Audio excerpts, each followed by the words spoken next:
Hello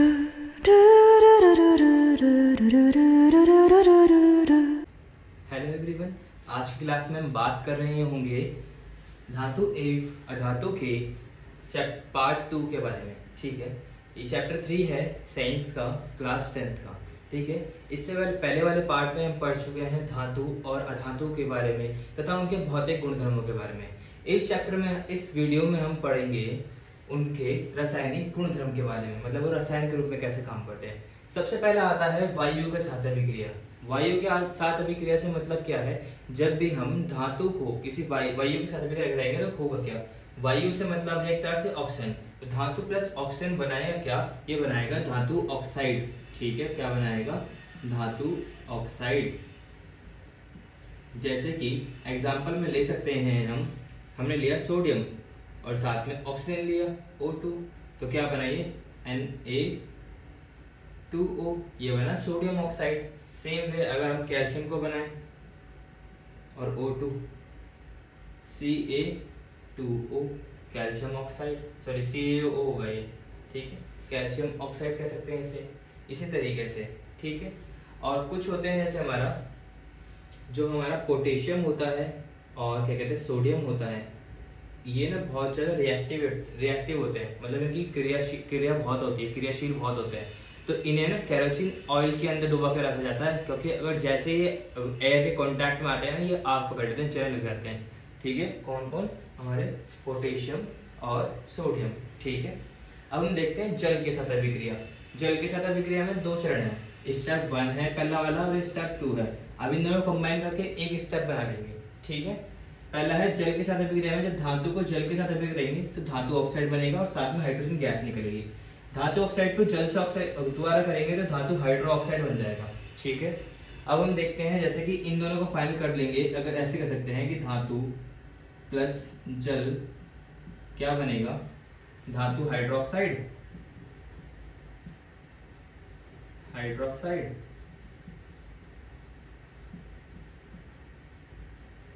plus में H2 hydrogen gas. ठीक है, जो कि बाद में उड़ जाएगी। अब देखो हमारे ना कुछ है यहाँ पे मैंने लिख रखे मेरे। अब इनमें से क्या है, कुछ धातु हमारे गर्म जल के साथ और कुछ धातु हमारे ठंडे जल के साथ और कुछ धातु हमारे क्या कहते हैं भाप के साथ अभिक्रिया करते हैं और कुछ करते ही नहीं है। ठीक है, उनको देखते हैं। सबसे पहले देखते हैं जो करते ही नहीं है, Pb कॉपर, सिल्वर और गोल्ड। ठीक है, मतलब Pb लेड हो गया, Cu कॉपर हो गया, ये सिल्वर हो गया, Au मतलब कि गोल्ड। ये सब अभिक्रिया नहीं करते किसके साथ, जल के साथ। ठीक है, बिल्कुल नहीं करते। हमारा सोडियम और क्या कहते हैं पोटेशियम, ये अभिक्रिया करते हैं किसके साथ, ठंडे पानी के साथ। जब जैसे ये ठंडे पानी के साथ अभिक्रिया करते हैं, ठीक है, इनके साथ ना बहुत सारी क्या निकलती है, वो निकलती है ऊष्मा, गर्मी निकलती है। और इतनी तेज गर्मी निकलती है, जो इसके साथ हाइड्रोजन निकलता है ना, उसको ये तो मतलब जो हाइड्रोजन होता है, हाइड्रोजन एक फ्यूल की तरह भी काम करता है। ये तुरंत ही उसे गर्म मतलब कि जला देता है, तरह से कैच कर लेता है हाइड्रोजन फायर। मतलब इस हाइड्रोजन क्या करता है, उस ऊष्मा, उतनी ज्यादा ऊष्मा निकालते हैं ये कि जो हाइड्रोजन है वो जल जाता है। कैसे कि ये हाइड्रोजन जल जाता है, जो ऊष्मा निकलती है सोडियम और पोटेशियम की अभिक्रिया में। जैसे सोडियम लिया मैंने, प्लस में क्या जल का हो गया H2O, तो बनेगा क्या मेरा, क्या बनेगा, धातु हाइड्रोक्साइड। ठीक है, KOH प्लस में H2 और ये प्लस में ऊष्मा निकलेगी बहुत सारी, ये होगा। अब इसे बैलेंस करेंगे, वो बैलेंस तो मैंने आपको सिखा रखा है, बट कह रहे हो एक ये वाली बैलेंस कर लेते हैं। हाइड्रोजन 2 है, यहाँ पे कितने होने चाहिए एक तरह से, यहाँ पे हाइड्रोजन 2 बराबर हो गए, बट देखो यहाँ पे 4 होने चाहिए ना, एक तरह से बैलेंस हो गया। पोटेशियम 2, पोटेशियम 2, ऑक्सीजन 2, ऑक्सीजन 2 और 2 दूनी 4, हाइड्रोजन 4, हाइड्रोजन 4। ठीक है, बराबर। इस सोडियम का होता है, सेम अभिक्रिया सोडियम की होती है। सोडियम कितने पे आता है, 11 पे, H2O।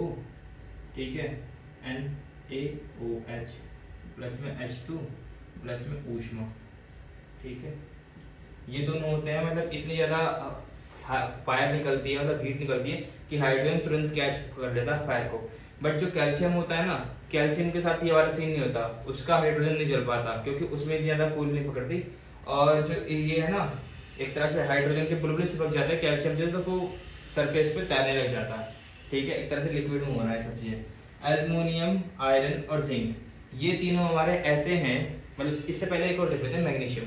जो मैग्नीशियम होता है ना Mg, वो हमेशा किसके साथ अभिक्रिया करता है, वो करता है हमारा हॉट वाटर के साथ, गर्म पानी के साथ, H2O, मतलब ये हॉट है एक तरह से, गर्म है ये पानी, कैसा है, गर्म है ये, तो क्या बनाएगा MgOH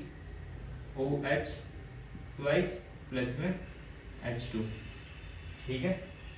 अब देखते हैं इसके बाद, ये हमारे एल्युमिनियम, आयरन और जिंक, इनमें से कोई सा मिल रहा है, जैसे एल्युमिनियम ले लिया, एल्युमिनियम ले लिया Al प्लस H2O, तो हमारा बनेगा Al2O3 प्लस में H2।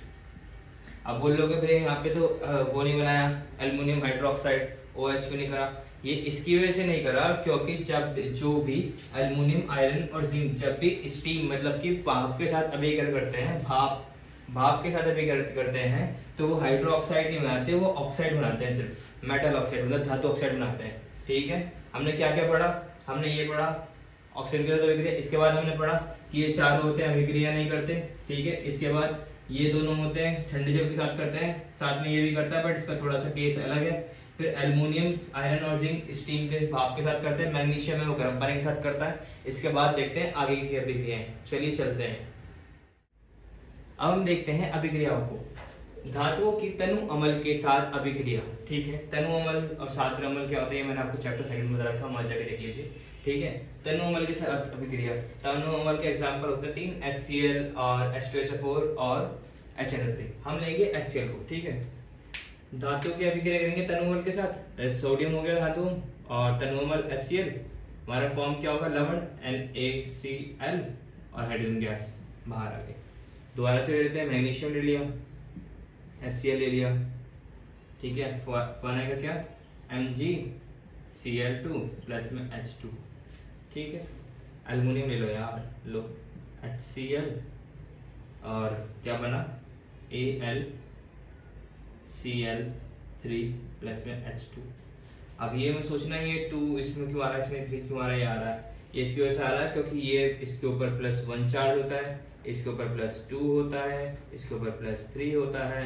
ये चीज़ें मैंने आपको पहले बता रखी हैं बेसिक वाली वीडियो में, ठीक है। अब इसके ये समझ में आ गया है, तो इस ये 3 होते हैं, कॉपर और सिल्वर और मरकरी, ये तनु अमल के साथ अभिक्रिया नहीं करते हैं, ठीक है। मतलब इनकी अभिक्रियाएं नहीं होती हैं किसके साथ, तनु अमल के साथ, ठीक है। इसके बाद एक और चीज़ है जो हमारा HNO3 के साथ, अगर आप यहाँ पर इन HCl के अलावा क्या रखते, HNO3 रखते, तो होता क्या, होता ये कि वो हाइड्रोजन गैस नहीं प्रोड्यूस करता, हाइड्रोजन गैस हमारी नहीं प्रोड्यूस होती। बट क्यों नहीं होती, ये आप पे है, आपको ढूंढना है किताब में से, ठीक है। बट 2 होते हैं जो कि मतलब कि HNO3 के साथ भी रिएक्शन करते हैं और साथ में क्या निकालते हैं, हाइड्रोजन गैस निकालते हैं एक तरह से। वो कौन से होते हैं हमारे, वो होते हैं हमारे मैग्नीशियम एंड मैग्नीज, ठीक है। ये दोनों होते हैं हमारे जो कि HNO3 किसके साथ, नाइट्रिक एसिड के साथ अभिक्रिया कर क्या निकालते हैं, हाइड्रोजन गैस भी निकालते हैं, ठीक है। अब हम देखते हैं धातुओं की अन्य लवणों के साथ अभिक्रिया, ठीक है। इसको देखने से पहले ना, मतलब इस बात को समझने से पहले मैंने आपको बताया था कि एक चैप्टर 1 में भी अभिक्रिया पढ़ी थी हमने, धातु का है मतलब एक धातु का फिर लवण है, ठीक है, फिर उसका लवण चेंज कर लेगा, ये बात सारी बात में समझते हैं। इससे पहले ना इसकी ट्रिक समझते हैं। ट्रिक क्या है, ट्रिक को देखते हैं।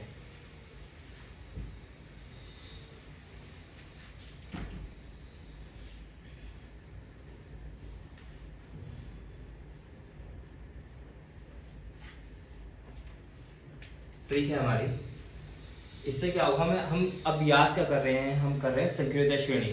सक्रियता श्रेणी में क्या होगा कि ऊपर मतलब कि धातु है, अब हमें देखना है कौन सा धातु कितना ताकतवर है, तो उसको देखने के लिए हम ये कर रहे हैं, ठीक है। सबसे पहले धातु कौन सा ताकतवर होता है, उसके बाद कौन सा धातु ताकतवर है, उसके लिए ट्रिक है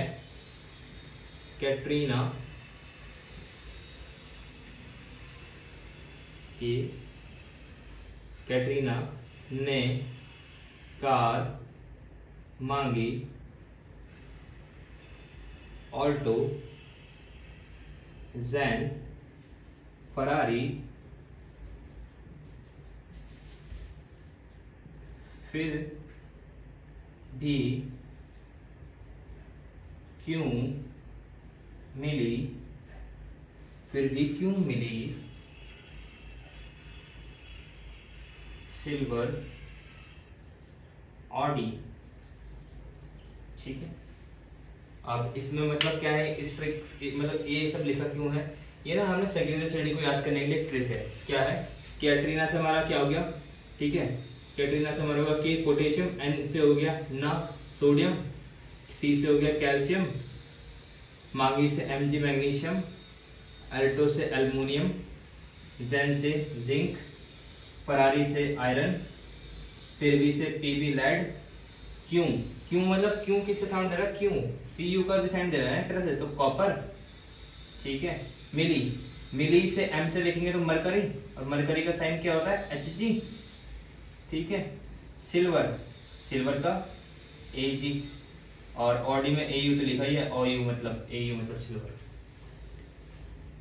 ठीक है,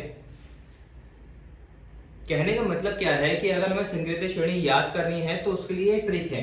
ठीक है, जिससे कि हम अभिक्रियाएं कर सकते हैं चैप्टर 3 की। जैसे कि अब ट्रिक क्या है, कैटरीना ने कार मांगी ऑल्टो जेन फरारी, फिर भी क्यों मिली सिल्वर ऑडी। ठीक है, तो कैटरीना में के कैल्शियम पोटेशियम के लिए ने में ना, कार में Ca कैल्शियम, मांगी में Mg, ठीक है, ऑल्टो में एल्युमिनियम, जेन में जिंक, फरारी में Fe, फिर भी में लेड, क्यू में क्यों, मिली में Hg, सिल्वर में Ag, ऑडी में Au। इस तरीके से ट्रिक याद हो जाएगी तो हमारे अभिक्रियाएं आसानी से होंगी। तो उससे हमें फायदा होगा कि हमें इनको याद करने का सरदर्द नहीं पालना पड़ेगा अलग तरीके से। ठीक है, बस यही था। अब हम देखते हैं कि अभिक्रियाएं कैसे होती हैं, ये वाली जो मैं इसकी अब बात कर रहा था, धातु की अन्य लवणों के साथ अभिक्रिया। ठीक है, अन्य लवणों के साथ अभिक्रिया से मतलब क्या है,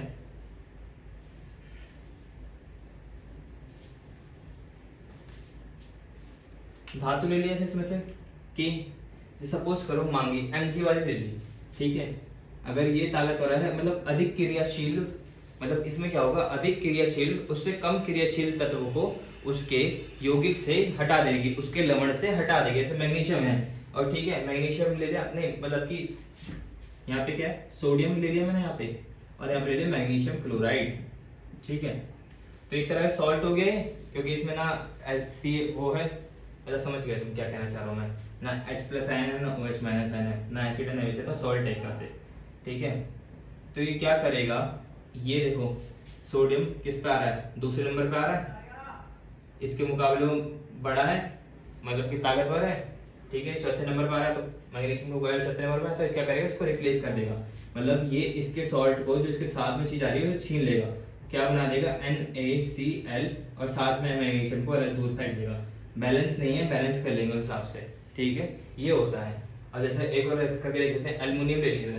ठीक है, एल्युमिनियम ले लिया, और फिर से ले लेते हैं हम कॉपर क्लोराइड CuCl2। ठीक है, तो होगा क्या, होगा ये AlCl3 प्लस में Cu, ये बन जाएगा अभिक्रिया। मतलब देखो ना, का लवण मतलब ये धातु एक का वाली और एक खा वाली। ठीक है, इसने इसका ये सीनियर लवण और ये साथ में यहाँ पे आ गया और बन गया। ठीक है, इसके बाद हम पढ़ते हैं आयनिक यौगिक के बारे में, मतलब कि आयनिक यौगिक में क्या होता है, जब हमारे धातु और अधातु एक साथ अभिक्रिया करते हैं होता क्या है। ठीक है, तो उसके लिए चलिए चलते हैं। अभी तक हम 4 चीजें पढ़ चुके हैं, इस वीडियो में हम 4 चीजें पढ़ चुके हैं। ठीक है, पहले थी वायु के साथ अभिक्रिया जिसमें ऑक्सीजन के साथ हुई थी। ठीक है, उसके बाद हमने क्या देखा, उसके बाद हमने देखा था पानी के साथ अभिक्रिया वाली। ठीक है, उसके बाद देखा हमने धातुओं की किसके साथ अभिक्रिया, धातुओं की तनुअमल के साथ अभिक्रिया। चौथा देखा था हमने संक्रियता श्रेणी वाला। अभी 5वां है। ठीक है, 5वें में क्या है, जब हम धातु और अधातु का एक साथ अभिक्रिया कराते हैं तो होता क्या है, उसी को हम आयनिक यौगिक कहते हैं। अब इसे एक बार समझ लो, फिर और अच्छे से समझते हैं, इसके डीप डाउन घुसते हैं, और ये लास्ट टॉपिक है इस वीडियो का। धातु से अधातु में इलेक्ट्रॉन के स्थानांतरण मतलब कि ट्रांसफर से बने यौगिकों को आयनिक यौगिक या वैद्युत संयोजक यौगिक कहा जाता है। अब मैंने तुम्हें बताया था पहली वीडियो में है, चैप्टर के स्टार्टिंग में है इसमें, कि जो धातु होते हैं वो कैसे प्रवृत्ति होती है उनकी, इलेक्ट्रॉन देने की होती है। इलेक्ट्रॉन कैसी होती है, इलेक्ट्रॉन देने की, ठीक है। और वहीं जो अधातु होते हैं उनकी कैसी होती है, लेने की, ठीक है, इलेक्ट्रॉन लेने की। अब जैसे देखेंगे सोडियम है, सोडियम 11 नंबर पे आता है, तो सोडियम तो हमारा धातु है ना, और जो धातु होते हैं उनके पास पॉजिटिव चार्ज होता है, मतलब प्लस का चार्ज होता है, धनायन कहते हैं, और जो वो होते हैं माइनस का चार्ज होता है उनके पास। अब ये दोनों अगर देखो, एक तरह से इसके पास एक ज्यादा उसके पास एक कमी है, एक तरह से ये बात समझो, अगर नॉर्मली समझोगे, तुम्हारे पास वो चीज है जो, मतलब एक सपोज करेंगे तुम्हारे दोस्त के पास वो चीज है जो तुम्हें चाहिए, ठीक है ना, और तुम्हारे पास वो एक्स्ट्रा है, मतलब तुम्हारे को जरूरत नहीं है उस चीज की, तुम्हारा अच्छा, तुम सोचोगे यार अच्छा है मेरे पास से दूर चले जाए, वो तो बढ़िया है, तो तुम्हारे दोस्त को जरूरत है एक तरह से, ठीक है। तो Na और Cl माइनस, Na और Cl माइनस, इसके पास प्लस, एक प्लस का चार्ज है, इसका माइनस का, मतलब इन्हें भार वाले ऑक्टेट में, सेल में पूरे अपने 8 कर रहे हैं। इसके लिए क्या करेंगे, ये देखो, इसके तो दूसरे सेल में L में 8 है, ठीक है। अभी N में इसमें 1 बच रहा है पॉजिटिव इसका, वही देखेंगे इसके जो KLM में 7 है, इसे 8 करना है, तो ये ना एक तरह से एक दूसरे को दे देते हैं, मतलब ये इसे दे देगा, तो ये क्या एक फोर्स बना, एक फोर्स के थ्रू ऐड हो जाते हैं दोनों पे दोनों, ठीक है। NaCl, ये फोर्स ना बहुत ज्यादा पावरफुल होता है, बहुत ही ज्यादा पावरफुल होता है, बहुत ज्यादा अच्छे से टैक कर लेता है। तो वही चीज देखिए, धातु से अधातु में इलेक्ट्रॉन के स्थानांतरण, ट्रांसफर से बने यौगिकों को क्या कहता है, आयनिक यौगिक कहता है, और वैद्युत संयोजक यौगिक कहता है। अब वैद्युत आयनिक यौगिक क्या है, 4 पॉइंट्स है, मतलब इनके 4 गुणधर्म है। अब इन 4 गुणधर्मों को अच्छी तरीके से याद करना है। पहला गुणधर्म क्या है कि भौतिक स्थिति, मतलब ये किस रूप में पाए जाते हैं, ये पाए जाते, देखो इनके बीच में बहुत ज्यादा ये NaCl है, मैंने बताया था तुम्हें, साधारण नमक होता है जो हमारे घरों में इस्तेमाल होता है, मतलब हम खाने में इस्तेमाल करते हैं, वो नमक होता है। तो इसकी भौतिक स्थिति क्या होती है, ये स्ट्रांग होता है और हार्ड होता है, ठीक है। कैसे कह सकते हैं, मतलब हार्ड होता है, एक तरह से देखोगे तुम काफी सारे नमक को हार्ड होता है ना, वो उसे तुम चूरा चूरा भी कहते हो, बट वो हार्ड होता है, ठीक है। तो भौतिक स्थिति क्या होती है इसकी, स्ट्रांग होती है। भौतिक स्थिति देखेंगे, लिखेंगे तो भौतिक स्थिति हार्ड, कठोर तथा ठोस, ठोस होता है, कठोर तथा ठोस, ठीक है। इसके बाद दूसरा देखेंगे इसका गलनांक और क्वथनांक बिंदु। गलनांक बिंदु क्या होता है, गलनांक बिंदु होता है एक वो टेम्परेचर जिसपे कोई चीज आके गलने लग जाए, जैसे एक आइस क्यूब है, ठीक है, मतलब एक बर्फ है, ठीक है, बर्फ का पीस है आइस क्यूब, उसे वो एक टेम्परेचर पाकर गलने लग जाएगी, ठीक है, पानी में बदलने से लग जाएगी, वो गलनांक हो गया। क्वथनांक को क्या होता है, जब वो पानी, मतलब एक तरह से पानी को गर्म करते हैं तो वो भाप में रूप में बदलने लग जाए, जिस टेम्परेचर वो क्वथनांक हो गया। तो इनका NaCl, मतलब इनका गलनांक और क्वथनांक, गलनांक तथा क्वथनांक बिंदु क्या होता है, हाई होता है। अगर आप नमक एक तरह से क्वथनांक छोड़ो, गलनांक देखो, अगर आप नमक को वो सोचोगे कि गलाएं से गल जाएगा क्या, एक बहुत ही ऊपर टेम्परेचर पे जाने के बाद मिलेगा, ठीक है। साधारण नमक की बात कर रहे हैं जो हम घर में इस्तेमाल करते हैं। गलनांक और क्वथनांक बिंदु इनका क्या होता है, हाई होता है। इसके बाद देखते हैं कि इलेक्ट्रिसिटी कंडक्ट करा सकते हैं, तो इलेक्ट्रिसिटी ना ये सॉलिड स्टेट में, जिस स्टेट में हमें दिखते हैं उस रूप में नहीं करा सकते, ये पिघली हुई फॉर्म में या फिर डिसॉल्व स्टेट में, मतलब अगर एक तरह से इलेक्ट्रिसिटी का विद्युत धारा को कंडक्ट तो करा देंगे, बट कब कराएंगे, जब ये मिले होंगे पानी के अंदर। पहला पॉइंट ये हो गया। दूसरा क्या हो गया, दूसरा ये हो गया कि ये मिले होंगे, और दूसरा ये हो गया कि ये गले हुए होंगे, मोल्टन स्टेट करने से, गले हुए, एक तरह से गले हुए। 3 बिंदु हुए। चौथा बिंदु हमारा होता है कि घुलनशील। घुलनशील से मतलब क्या है कि ये घुल जाते हैं। हाँ जी, ये हमारे ये होते हैं आयनिक यौगिक, कि पानी में तो घुल जाते हैं, जैसे NaCl नमक पानी में तो घुल जाएगा, बट ये कुछ अलग चीज होती है, जैसे पेट्रोल हो गया, केरोसिन ऑयल हो गया, उनके अंदर नहीं घुलते हैं। तो पानी के अंदर तो घुल जाते हैं, बट उनके अंदर नहीं घुलते। समझ गए ना आप इस बात को। इसी के साथ आज की वीडियो समाप्त हुई, और इसके बाद हम देखेंगे कि जो हमारे धातु होते हैं उन्हें हम प्राप्त कैसे करते हैं, हमें मिलते कैसे हैं, ठीक है, वो हम देखेंगे पार्ट 3 में। ठीक है। आज की अगर आप यहाँ तक पहुँच चुके हैं और आपने यहाँ तक देखिए तो थैंक यू सो मच, और सब्सक्राइब करें और शेयर करें उन्नति क्लासेस को।